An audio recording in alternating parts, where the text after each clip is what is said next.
ഈശോമിശിഹായ്ക്ക് എല്ലാവർക്കും നമസ്കാരം. Good morning. എല്ലാവർക്കും നല്ലൊരു അനുഗ്രഹിക്കപ്പെട്ട ദിവസം നേരുന്നു. ഇപ്രാവശ്യം പുതിയ ആകാശം പുതിയ ഭൂമി എങ്ങനെ നിർമ്മിക്കാം, അതിനെപ്പറ്റി ചില ചിന്തകൾ പങ്കുവയ്ക്കാം.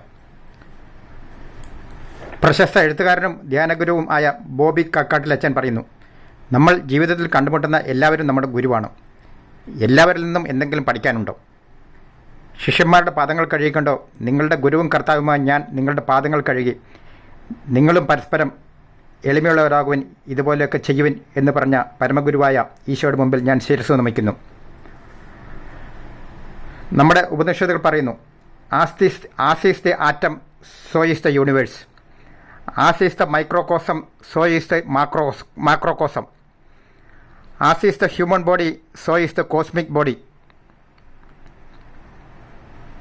അതെ, പ്രപഞ്ചവും മനുഷ്യനും തമ്മിൽ അഭേദ്യമായ ബന്ധമുണ്ടോ? വളരെയധികം സമാനതകളുണ്ടോ? പ്രപഞ്ചം പ്രാണികൾ നെയ്യുന്ന ഒരു വല പോലെയാണ്. എവിടെ തൊട്ടാലും അതിൻ്റെ തുടർചലനങ്ങൾ കാണും. മനുഷ്യൻ മാത്രമല്ല, എല്ലാവരും പ്രപഞ്ചത്തിൻ്റെ അവകാശികളാണ്. മനുഷ്യന് കൂടുതൽ ഉത്തരവാദിത്തമുണ്ടോ?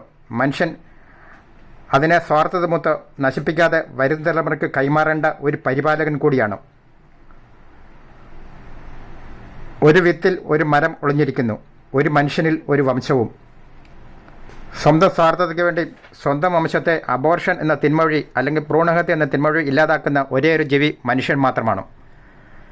മറ്റു ജീവികൾ സ്വയരക്ഷയ്ക്കോ അല്ലെങ്കിൽ ഉപജീവനത്തിനു വേണ്ടി മാത്രം മറ്റു ജീവജാലങ്ങളെ ആക്രമിക്കും. ഈ തിന്മ അബോർഷൻ മൂലം എത്രയോ മഹത് ജന്മങ്ങൾ ഈ ഭൂമിയിൽ പിറക്കാതെ പോയി. ഈശോ പറഞ്ഞു, ദൈവം പിതാവാണ്, സ്നേഹമാണ്, എല്ലാവരും സഹോദരങ്ങൾ. ദൈവത്തെ സ്നേഹിക്കുക, മറ്റുള്ളവരെ നിന്നെപ്പോലെ സ്നേഹിക്കുക. Give respect, take respect. ശത്രുവിനെയും സ്നേഹിക്കുക. അപ്പോൾ നമ്മൾ എല്ലാവരും സ്നേഹിക്കാൻ പഠിച്ചാൽ അബോർഷൻ എന്ന തിന്മ ഒരിക്കലും ചെയ്യത്തില്ല.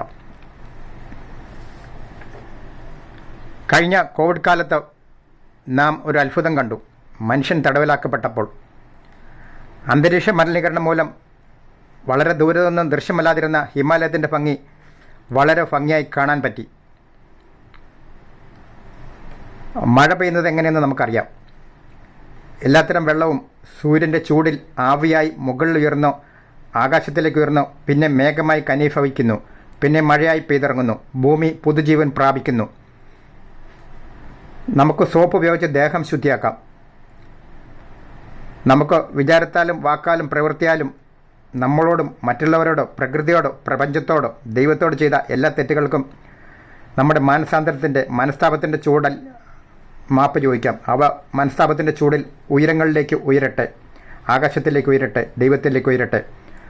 അവ കനീഭവിച്ച് ക്ഷമയായി മഴയായി അനുഗ്രഹമായി നമ്മിൽ പെയ്തിറങ്ങട്ടെ. നമ്മൾ പുതിയ മനുഷ്യരാകട്ടെ, ഭൂമി പുതുക്കപ്പെടട്ടെ, പുതിയ ആകാശവും പുതിയ ഭൂമിയും വരട്ടെ. ഈശോ എല്ലാവരെയും അനുഗ്രഹിക്കട്ടെ.